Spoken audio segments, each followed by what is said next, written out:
From JBS Studios in Greater New York, this is the JBS News Update with Teisha Bader. I'm Teisha Bader with the JBS News Update for Monday, March the 24th, 2025. An Israeli man was murdered and an IDF soldier seriously injured in a terror attack today in northern Israel. The incident took place near Yokneam in the lower Galilee, where a terrorist said to be an Arab Israeli rammed his car into a bus stop where the soldier was standing, injuring him. He then got out of his vehicle and stabbed the soldier and stole his rifle and began to run along the highway, opening fire at passing vehicles, shooting and killing an Israeli driver, later identified as 85-year-old Moshe Horan. Border police officers who arrived at the scene shot and killed the terrorist. A missile was once again fired from Yemen at Israel yesterday, presumably by the Houthis. The IDF said millions of Israelis were forced to run to shelter during their commute to work due to a projectile launched from Yemen. Israel's Air Force said it intercepted the missile before it crossed into the country's territory. There were no injuries reported. And 2 rockets were launched at southern Israel from Gaza this evening, setting off red alert sirens in the Sderot region, sending residents there running for shelter. The IDF said the Air Force successfully intercepted 2 launches that crossed into the country from the Gaza Strip. Palestinian Islamic Jihad terrorists taking responsibility for that attack. There was no damage or injury reported.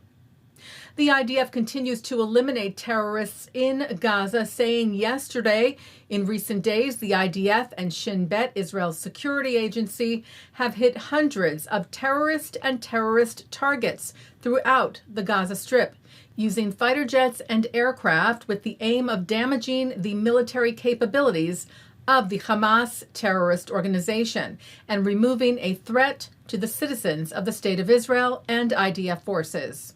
Those terrorists eliminated included a senior minister who held financial portfolios in Hamas's political bureau, said to be a key figure in the terrorist organization, the IDF referring to him as the replacement for the former prime minister of Hamas, who was eliminated last week.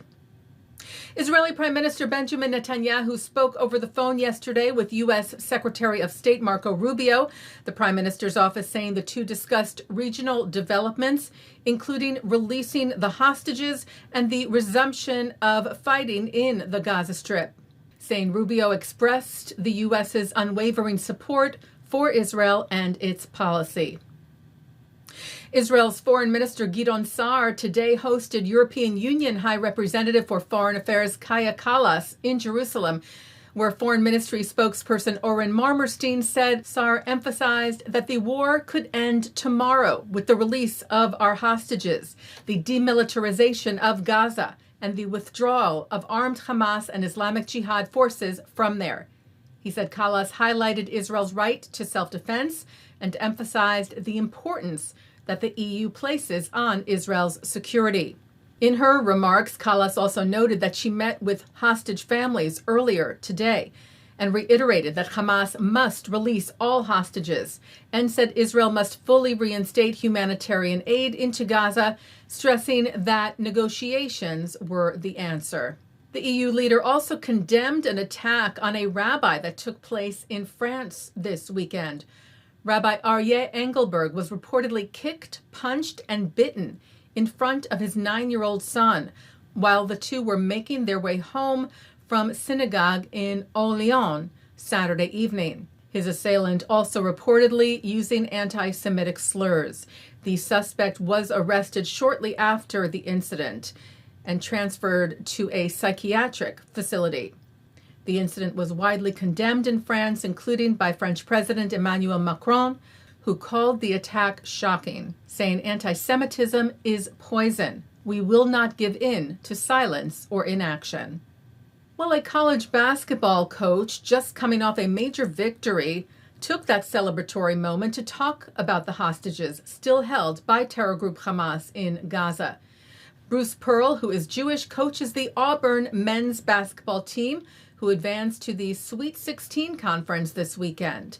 And Pearl began his statements in the post-game press conference Saturday with the hostages front and center. But for me, I believe it was God's plan to give us this success beyond what we deserve, to give us this platform, to give me an opportunity to just start this press conference really briefly and remind the world that Eden Alexander is still held hostage in Gaza right now. An American held hostage.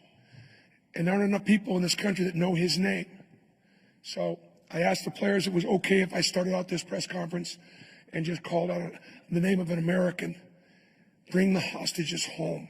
The 59 hostages who remain held in Gaza have now been captive for 535 days. Taking a look now at our programming for tonight on JBS for Monday, March the 24th. At 7 o'clock, Steve Weil is joined by Major General in Reserve Nadav Padan to discuss the latest developments in Israel's ongoing multi-front conflict. At 8, Abigail Pogrebin sits with David Denby to talk about Eminent Jews, his book exploring how deeply Jewish luminaries like Leonard Bernstein, Mel Brooks, Betty Friedan, and Norman Mailer transformed American culture in the post-war era.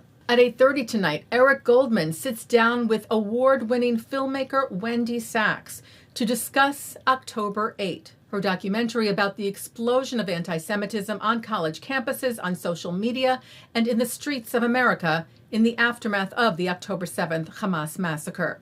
At 9, it's Ayala Zurer on L'chaim. At 10, David Harris speaks with Iraqi politician and advocate for peace with Israel, Mithal Al-Alusi. At 10:30, an encore of the news. And coming up next, it's Good Week, Israel. And that's the JBS News Update for Monday, March the 24th, 2025. I'm Teisha Bader. Am Yisrael Chai.